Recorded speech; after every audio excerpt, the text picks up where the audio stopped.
जब वैदिक परंपरा ब्रह्मांड को केवल दृश्य जगत नहीं, बल्कि नियम, सत्य और नैतिक अनुशासन से बंधी व्यवस्था के रूप में देखती है, तब उस व्यवस्था के अधिष्ठाता माने गए देव वरुण, ऋत के रक्षक, सत्य के साक्षी और ब्रह्मांडीय नियमों के पालक।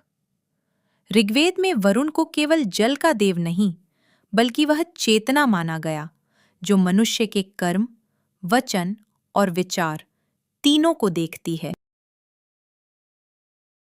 ऋग्वेद में कहा गया, ऋतेन वरुणो धृतव्रतः, अर्थात वरुण ऋत यानी ब्रह्मांडीय सत्य और नियम के द्वारा बंधे हुए दृढ़ व्रत वाले देव हैं।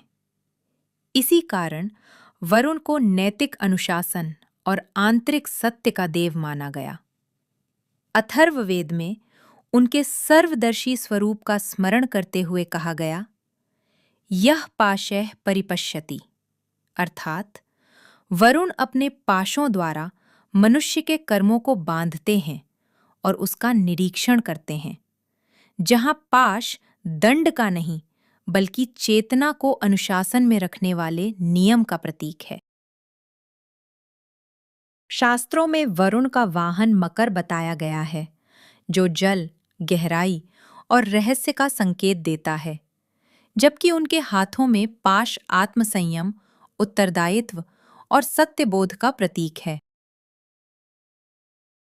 देव वरुण हमें यह गहन आध्यात्मिक संदेश देते हैं कि बाहरी नियमों से अधिक आवश्यक है आंतरिक सत्य, क्योंकि जो मनुष्य अपने ही अंतःकरण के सामने सत्य में नहीं टिकता, वह किसी भी कर्म से मुक्त नहीं हो सकता। और अगली कड़ी में हम उस देवता की ओर बढ़ेंगे जो वरुण के साथ मिलकर सामाजिक विश्वास, मैत्री और सामंजस्य के अधिष्ठाता माने गए, देवमित्र।